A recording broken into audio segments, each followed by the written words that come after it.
I like salad. Do you like salad?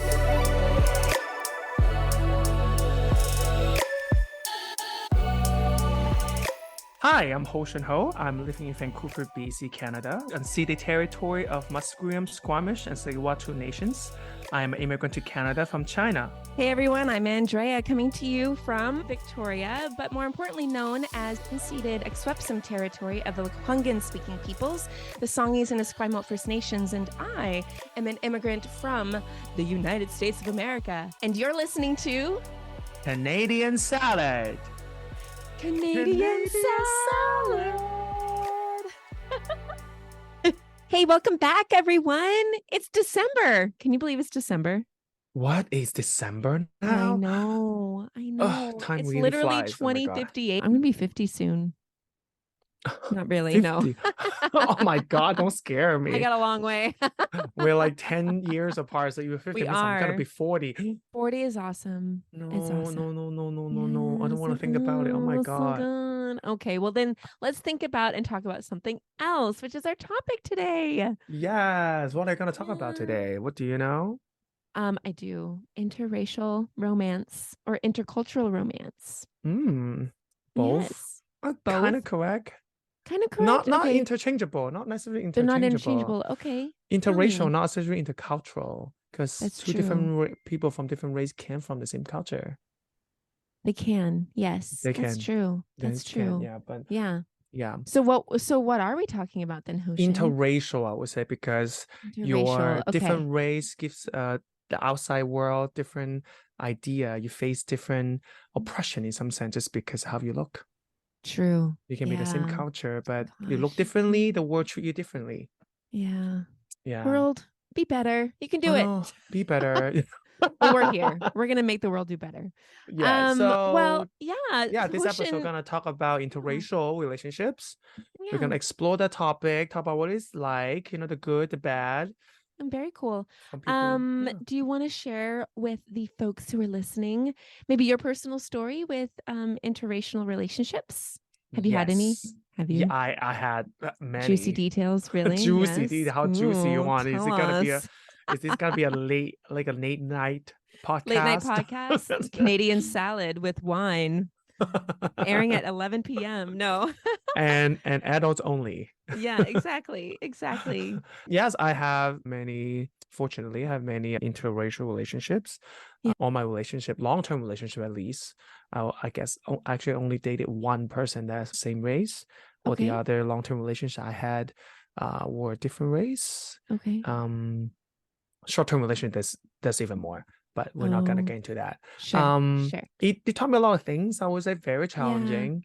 I would warn anyone that want to get into interracial relationship have to be really, really careful, because I would say it's definitely way more challenging than a like a same race relationship. Yeah. But it's also a lot of fun, a lot of room and opportunity for growth and for understanding yourself. So it's for those people who really just maybe are more curious and have like a good challenge, maybe. Like to keep constantly be pushed off your comfort zone. Oh gosh. Sounds so tiring. You can be, but when you're used to it, I guess it's not that tiring. Sure. I mean, I would say for me on the outside looking in, so I have dated one person from a different race, and Mark isn't listening, but he was a really good kisser. Anyway, I want to say it didn't last very long, unfortunately. But I will say when I think of interracial relationships, I do feel like, and even having coming from a different culture, like my husband, American through and through, Norwegian is his background, white as fish, right? And so I feel like sometimes our communication can't be pinpointed to anything. It's more like, oh, why are you the way you are? You know what I mean? So I can't explain the differences sometimes. And I think that can be really frustrating. So sometimes maybe it is a bit more clear when maybe someone is more reserved in their communication, or when people have different power dynamics. But I don't know. I'm very ignorant. So I You think. are not ignorant. In terms of, you literally had a master in communication. Communications, but not interracial relationships. But in the So cultural competence, you had a very true. high in the cultural competence. So It's true. My yeah. CQ is pretty high. Was CQ. Um Cultural Q. Yeah, exactly. Well, Hoshin, what is the trend of interracial relationships or marriages within Canada? Do you have some data for us? So paint a picture for Yes. us? Wow, if for Yeah, anyone who listen to our podcast, you know that we love to use data to explain we things. do. So much data. I Data, know. data, data. It's the best But four-letter word that we love. Yeah. yes, but to be honest, I was trying to find a lot of data like within Canada about mixed Yeah. with the use of word mixed union, at least in Yeah. Statistic Canada, What's and a lot of mixed data union? Is that mixed. like the Canada's term for interracial relationship or Yeah, marriage? that people marry outside of their group, which Okay. like their racial group, visible minority specifically. For Okay. example, Okay. if like different group of minority marry each Okay. other, they would call it a mixed union. At least that's the term that Statistic Canada is using. Interesting. And yeah, and that's the term they use anyway. And the data were really old. I'm sorry. I tried my best to find I like believe more you. recent data, but I Like was how old? like How old are we talking? 2011. Oh my gosh. It's That's really like 12 old. years ago. Yeah. A lot has changed. Yeah. That's really interesting. But yeah, I mean, I guess of the data that you found, what is it? Paint the Um, picture. so the report was released 2016, but the data is actually collected from 2011. So I don't know why they released it 5 years later. I guess they need a lot of time to work on the data, which makes sense because there's a lot of people.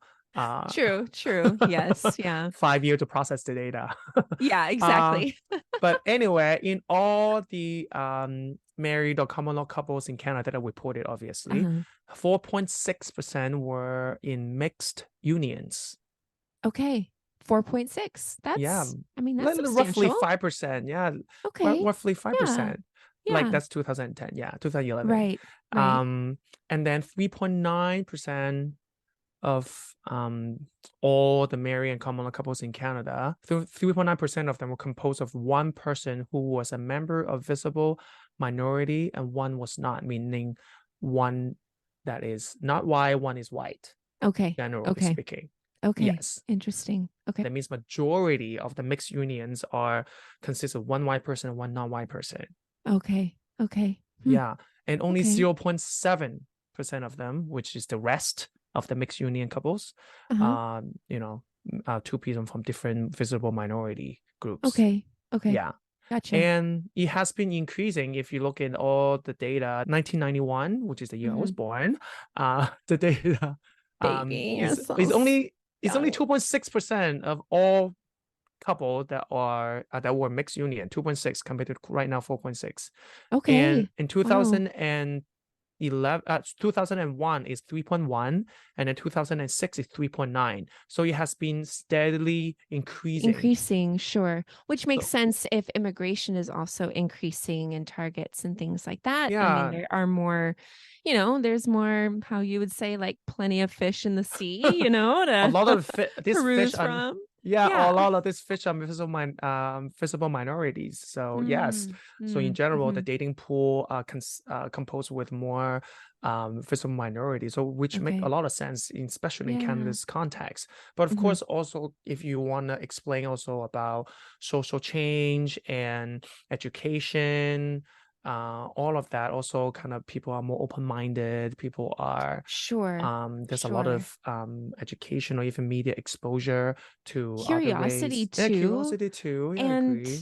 probably even a willingness to travel to a new place, make a new home. So you already Economic are growth, this yeah. kind of like very strong, like we alluded to earlier, like you kind of have to be curious and have kind of that thicker skin to just like, okay, I'm going into this. It might be challenging, but that's kind of I can see where, yeah, you're already doing that. So Yeah, I kind of I took a closer look. It's also really interesting the diversity in this data of the specifics of these mixed union couples. For okay. example, Japanese by far the most likely to be in a mixed union relationship.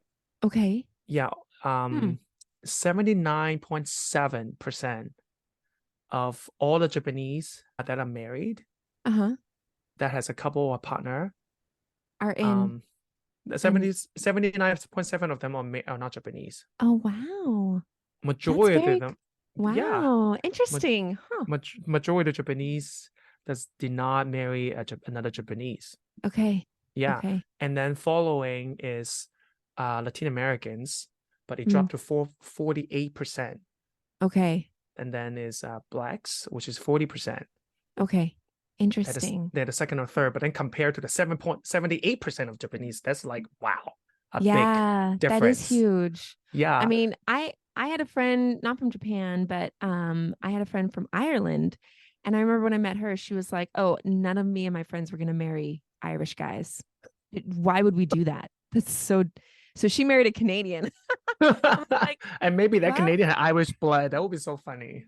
maybe I know, right?" He does a little DNA test. By the way, shoot, right? But it is interesting. Like some of us, I mean, I think if I had done my master's way earlier, I do wonder if I, would be in an interracial relationship. But yeah, Yeah, anyway, maybe. I mean, thoughts. of course, the data did not explain why, but Of course that's not. kind of the data. Yeah, Data and doesn't always do that. Yeah. yeah.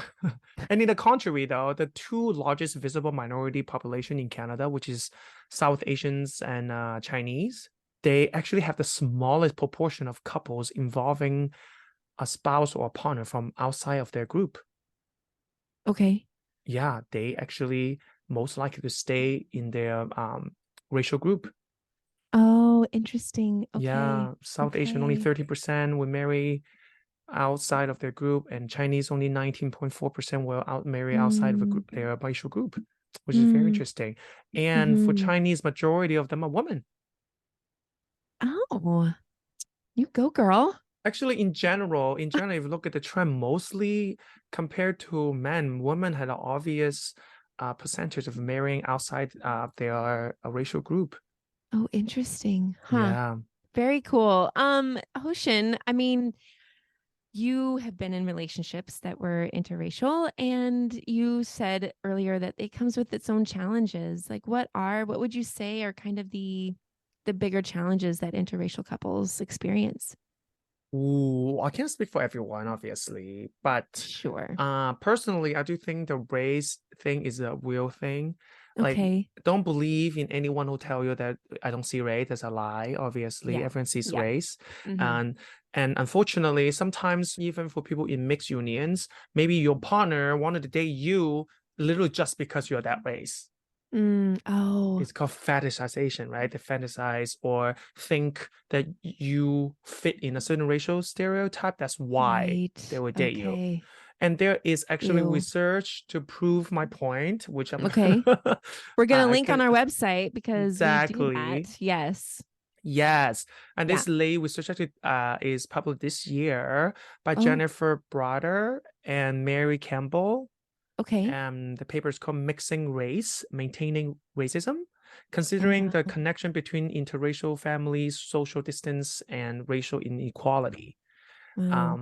The research include racial preferences, especially Okay. in online dating shows or platform that a lot of these daters, use race as a limiting factor for identifying potential partners. Mm, Yeah, so they use race as a factor to think whether someone are dateable or not. that's And just gross and wrong. yeah, even for people who said they are open to interracial dating, Yeah. research also shows they may still expressing preferences that are Yeah. aligned with existing racial stereotypes. Right. Yeah, Right. maybe I mean, that, yeah. I remember episode 2. So, folks, if you haven't listened to episode 2, that's where Hoshin, our wonderful host, shares his story. And we talk a little bit about the model minority myth. And in terms of like there's this myth that Asian people are quiet and submissive and they just know their yeah, place and they're put together. And so I have heard of people equating Asian women, to that same myth. Saying, well, I want someone who's just going to cook for me and going to, and in their minds, they're just racially profiling Asian women, which is awful and wrong. But to your point, absolutely, it happens. Um, it happens, and it shouldn't happen. Yeah, I remember long ago, oh my God, I think maybe 2016 actually. I think there's a report, okay, don't quote me on here, but I remember a report when I was in my master that talks about this kind of sexual dating hierarchy in dating apps, and Asian Oh. women are on the top of on the pyramid, and mostly white men are the one who prefers Asian women. And a lot of them is because of racial stereotypes. A Yeah. lot of white men prefer to date Asian women because they think Yeah. Asian women usually be more quiet, more submissive. Also, in general, they're smaller, make them more feel like more manly and more power over them, which was not great. No. It is No. really not great. Yeah. It's awful. I don't know what the divorce rates are, but like I can't imagine that is a marriage. I mean, if the man is already positioned that way and he's building a relationship based on a stereotype, I just can't imagine how committed of a partner he would be, Yeah, it basing definitely. everything on a lie. Yeah. I mean, even me as an Asian man, like in queer relationship, in a queer world, I personally also experienced that, obviously, that sometimes people of other race want to date me or because of certain kind of existing racial stereotypes. In the gay world, many people think Asians are bottoms, which is the receiving parties, sexually. Which not always the case, obviously. At least in the queer world, assume that a lot of Asian men are in general also like the giver, the caring person, the quiet but like obedient party, which I guess also align with the heterosexual world, how they see about Asian women as well. Right. Sure. Which is also not great. It's not great. I'm sorry. I mean, I want you to explore though, like later when we could talk about like opportunities or what to do to be successful in those relationships. So racism is one thing, very obviously. Or is there any other challenge to an interracial relationship or union? Yeah, like also this racism part, I also want to point another point Yeah. is, and the paper I just mentioned, interracial Yeah. couples also facing greater criticisms from peers and extended families. The research also said these individuals in interracial marriages also reported receiving less support from their families when compared to couples in same race marriages, especially when like grandchildren were involved. And that is really prominent, specifically when it's involved a Black woman and white man, which is, we also saw like the big scandal of the royal family when Right. remember? Meghan and Harry. Yeah, it's I don't Harry, know right? his name. Is it William? Is Harry the second one? William's the oldest, the Okay. bald guy. My God. Yeah. Yeah, Henry. Yeah, Meghan and Henry. So like that, that research. The point I just made is obviously in even in big media in royal family. So so that is another challenge a lot of interracial relationship had to face. And the other thing I want to point out is about intimate partner violence, IPV. Also, Okay. we will link the research. A family therapy magazine had this article which I really like, that I stumbled upon when I was doing research on this. They talk about therapy to interracial relationship couples. One of the things they mentioned is about interracial couples appear twice as likely to experience violence than same-sex white couples specifically, and 1.5 times more than same-race global majority couples. The term global majority we explored a couple episodes ago means visible minority groups.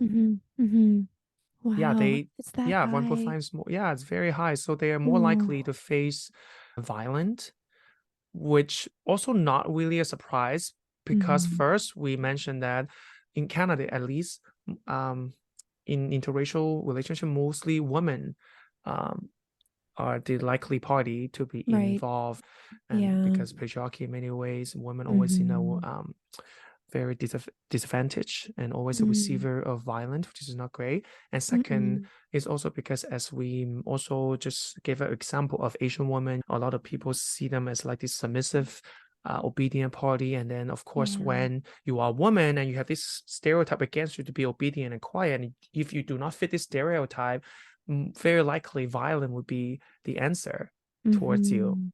I can only imagine there's just so much tension with interracial relationships, especially for a woman, because there are a lot of traditional expectations that women culturally have to fit into. And if they're not, then they bear the brunt of it, right? Exactly. Yeah, like Yeah. especially as you mentioned, I mean, last episode talk about having a kid, somehow women always face more expectations of how to be a good mother. You Yeah. have to be constantly caretaker, and then for the men, they just need to do very little bit to consider be a good father.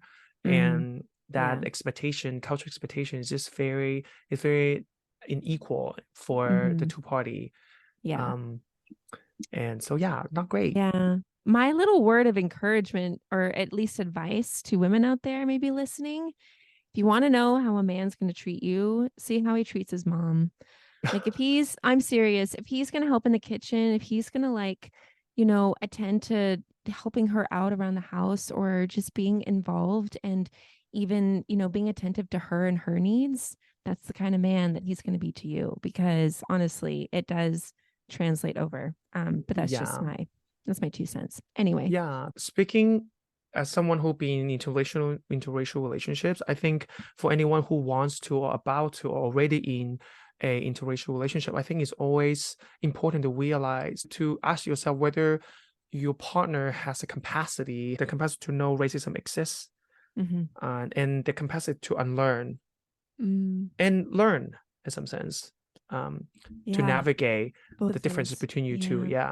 Especially when there is communication style differences, or maybe conflict resolution differences, whether your partner has the capacity to learn new ways or to compromise Completely. Otherwise it'll be very, very, very difficult for you. Yeah Sounds like a lot of compromise and a lot of communication. There's a lot of communication, I would say. I think all the interracial relationship I ever had, like, communication definitely is way more often and way more complicated, I would say, compared to the non-interracial relationship I had. Yeah. I mean, but what would be the opportunities, or at least what are the means by which, an interracial relationship can provide for a person, in a sense of character or personal development, or what would you say are the opportunities? I mean, yes, there's definitely opportunities. That's why I'm still in interracial relationships. Yes. The first I want to mention is I think being in interracial relationships soften your identities, in the sense of not like losing identity, but soften your identity as, let's say, being a minority. I think like all the times that I dated someone that's not my race, when we go out, definitely first you have someone that is not your race there with you. It gives you this kind of sense of peace and comfort. Even it's comforting to know that someone is out there with you in the streets, and that you, and then when you exchange point of view or talking about things, it give me this idea that I'm not alone, that I'm not the minority, in the sense that my idea is weird, or how I look is really rare. So a this bit of kind rest. a little bit of rest, a little bit Softening. and there's research to prove that too. There's a peer-reviewed 2019 research study by Richard Alber of City University of New York and Jeffrey Reitz of Munk University of Global Affairs at University of Toronto found that most people in mixed unions, and their children too, feel more integrated into mainstream culture than do members of a single minority group. And research also found that Canadians of mixed heritage were more likely than children of a single minority ancestry to report feeling and acting as if they were mainstream Canadians. Oh, interesting. So they feel more included, in some sense, in the mainstream society, rather than feeling the feeling of outcast, or feeling that they are not part of the bigger group. which, yeah, I It's definitely so think positive, and that's so encouraging. Again, I want to know the why. Like, what is like, you know what I mean? personally, like I I would, said, yeah, I think yeah. it's this kind of like because you always constantly have someone there, Mm-hmm. maybe look different than you, that looks Yeah. different and share different point of view of you, that accepts you, that Yeah. constantly affirms that your existence, that your point of view, that your Yeah. cultural practice, Mm, that is normal, that yeah. they are for them is nothing weird, that they celebrate. Mm. I think that makes you feel like, oh yeah, see, That inclusion and belonging. Yeah. yeah, make No. you feel like, yeah, I'm part of the Yeah. bigger world. I'm part of the bigger group. I'm Mm-hmm. not a Mm-hmm. minority. I'm in the Right. mainstream society. Got Yeah. you. Yeah. So I think that is Yeah. very a good thing. So it brings you Yeah. that kind of peace and comfort. Yeah. And I think the second thing that I personally learned is definitely helps me to increase my, to better my intercultural competence. Okay. Ooh, big words. Do you want to explain what that is? Well, I can try. So intercultural, let's just break it down. Inter means, it's in between, or it's in there's more than one. Yeah. Cultural is culture, and then competence is just knowledge, intelligence. It's your ability to understand. So intercultural competence would be understanding how multiple cultures can coexist peacefully and creatively. Did I do a Yeah. good job? Wow. Applause. Thank Applause. you. I mean, I did get a master's, so I should get a PhD. Soil Rhodes, if you're listening, my addresses. Anyway, You should get a PhD. You already get one. I would love With just to. with that explanation. I Good just need job. someone to pay for it. But so expand on that intercultural competence. In what way has an interracial relationship increased that for you?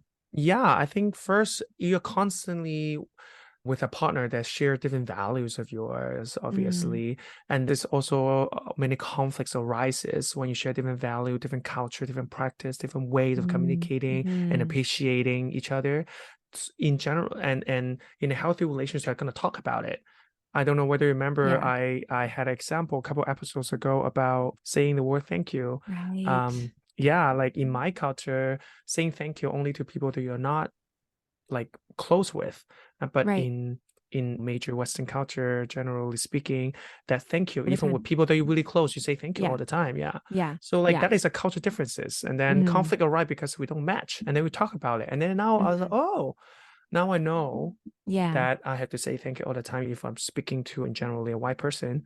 yeah, That is what they're expecting. But then right. for my partners, they probably will also will learn, oh, if I'm in a really close relationship with someone, thank you Mm-hmm. is not needed, Mm-hmm. you Right. know? And Yeah, then that is one really easy way to learn about how other culture yeah, shows appreciation. yeah, Yeah. yeah. And You not to under, yeah, yeah. go ahead. Mm-hmm. Yeah, and not to mention about other, for example, communication styles.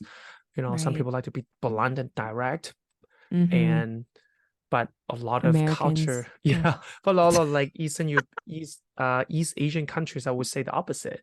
They do not like this Yeah, very confrontational. yeah. They might want to like, you know, what if it's Just opposite of it? yeah, yeah. And power dynamics and patriarchy versus, matriarch, there are all these elements of culture that impact the way that someone communicates.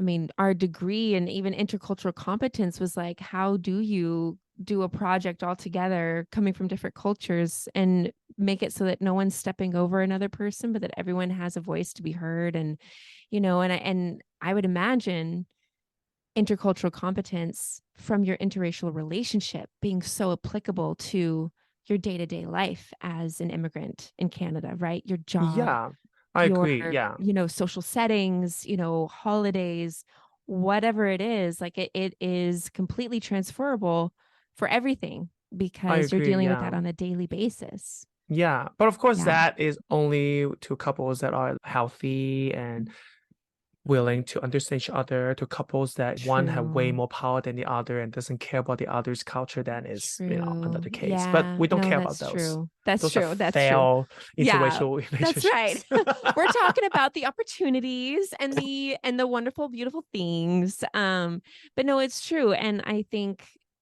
as much as newcomers are always adapting to the predominant culture. I feel like there is just a lot of work for us who have been born and raised in the Western Hemisphere or in Canada to really have that same posture of learning and curiosity the same way that newcomers do, right? And Yeah. because we do have a relationship with Canada, with Canadians, with the government, Yes. with society. In many ways, this is, An a interracial relationship. very, Yeah. it is, yeah, it's not as deep and intimate, but it is a relationship nonetheless. And Yeah. so we're still trying to navigate that. So it's kind of like, okay, big white guy named Canada, it's your turn to start being a bit more competent about my culture and the ways in which you can develop and create systems that not only support me, but support everyone. And I I think that's agree. Yeah. doable. Yeah. Yeah, But unfortunately, our relationship with Canada is very one way, you know? it is. But that's, again, this is the passion of my work. And this is why we're doing this podcast. So, maybe not in our generation, Hoshin, but maybe Yeah. in my son's generation, we'll see something different. Different. So Yeah. yeah, Hopefully. Yeah. I do. I hope for Yeah. that, for Hopeful for that. sure. Yeah. Yes. Um, Another Do you opportunities, Yeah. I wanna talk about is about unlearning and relearning race. Mm, I think mm, that is another opportunity that I realize in my relationships mm. with other dating other races, because I think we all have different biases Yep. about a person of a certain race, obviously, because none of us live in caves. No, The society, we don't. yeah, we Mm. don't. The society that we grew up in, no matter how uneducated or educated you are Ah, forced the idea of different race. yeah. So we all grew up in this society, in this environment Mm-hmm. of teaching you all this idea of race. And I Mm-hmm. think until you really get to completely know someone, these biases, none of them are accurate. The only way to know they're not accurate is by getting to know these people. Right. Exactly. I remember when I was really young, I was young and naive. The first white guy I dated, I always thought, oh, white people, wow, because of colonialism, or they are Mm, this kind of privileged, educated, wealthy, mm, well-mannered people that knows everything, that had traveled the yeah. world. Yeah. I definitely had this bias against white people.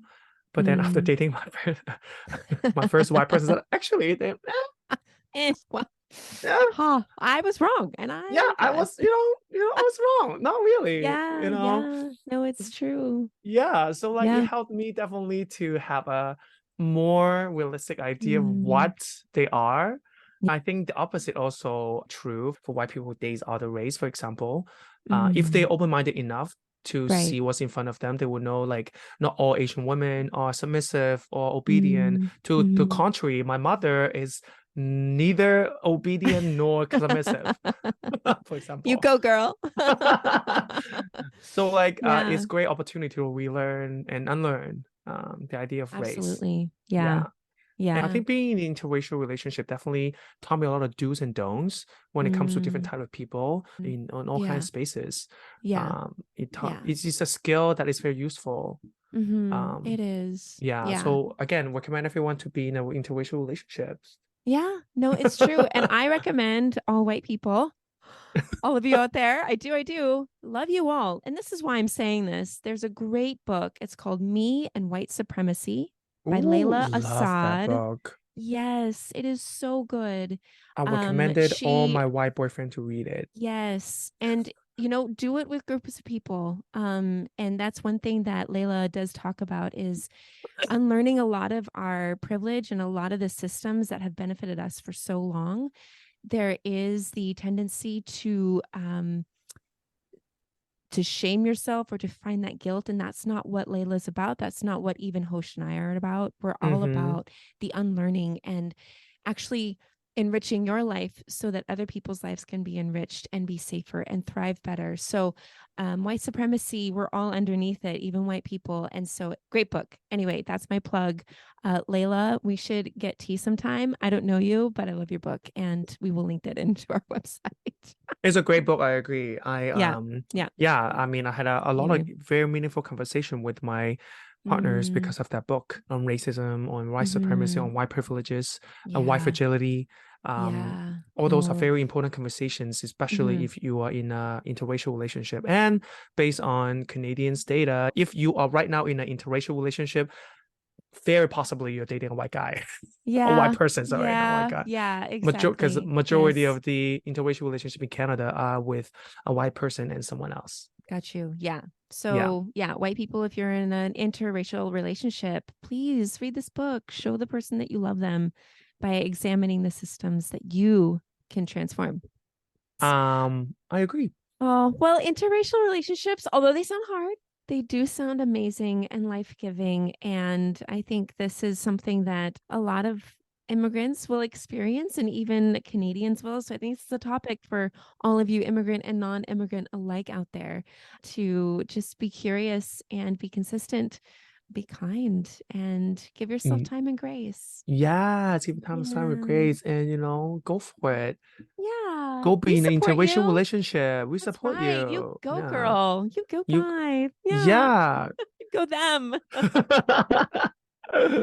Oh, thank you for sharing all of those things, Hostion, and also disclosing your journey with interracial relationships. It is quiz time though now. Yes. And yes. I can't wait for this. Oh gosh. Well, I hope that mine will be interesting. So we'll see. But I will let you, my lovely, beautiful friend, who is interracial. I can't say this word. Interracial relationship. Is that why you're not in one, because you can't say the word? I can't talk. I only speak American, Hostion. I'm still learning English. Okay. Okay. Canadian pop quiz. My question for this episode's quiz is, in what year the United States abolished bans on interracial marriages? Abolish the ban of interracial relationships. Marriage, yes. Marriage. Oh, it would have had to been 1978. Not close. Not close? Oh no. Yeah. Is it older than 1978? It's the 60s. Oh really? Okay. 1962. Ooh, no, 1967. Okay, 1967. It was an iconic case. Yeah, Loving versus Virginia. Yes. Remember that? It's even a movie.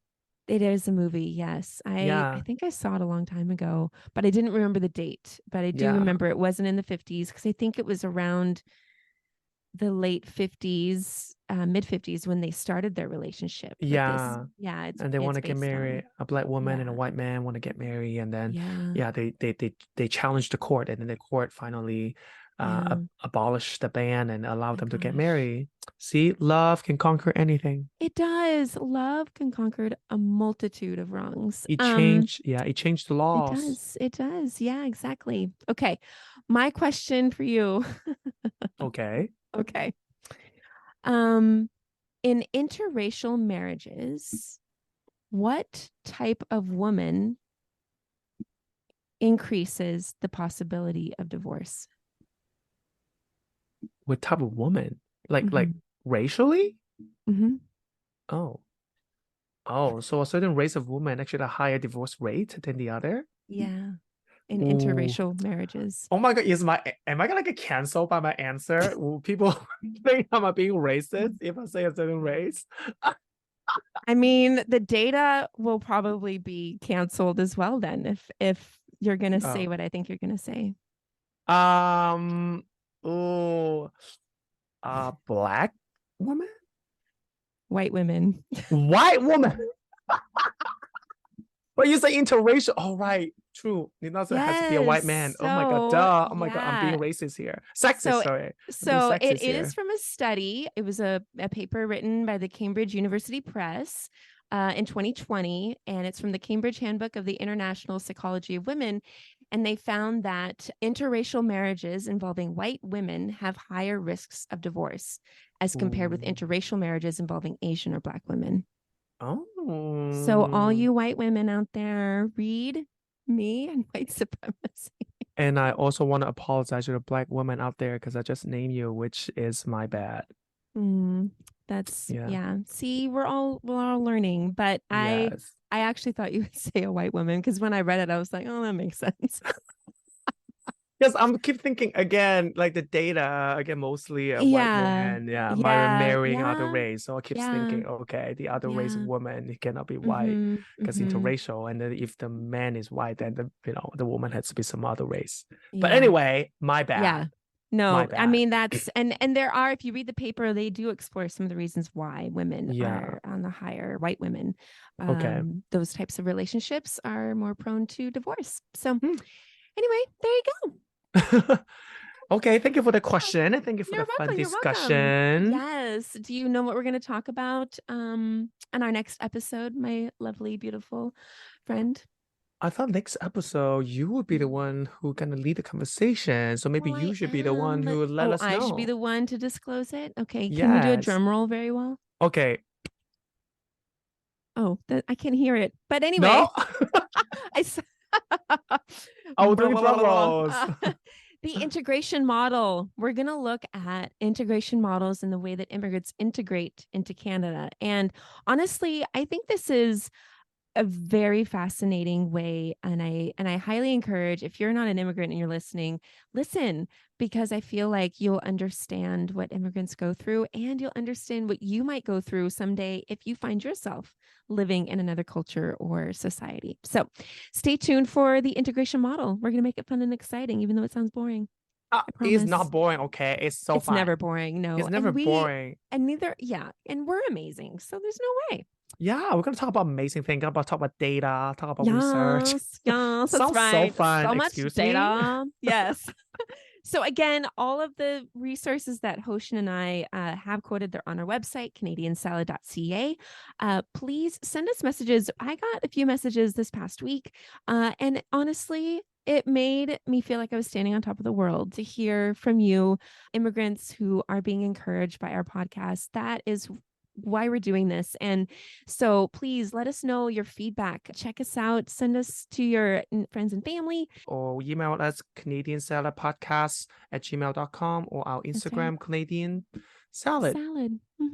Yeah. Yes, you are welcome. We're You giving you are such a good welcome, gift. Canada. Yes, Yes. you're welcome. Okay, All until right. next time Have a then. good week. Stay warm and happy December, everyone.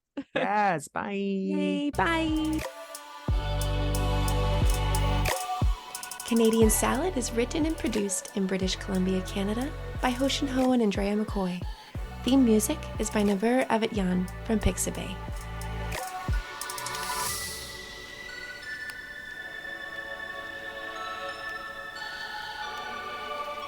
This has been a good Janklin production.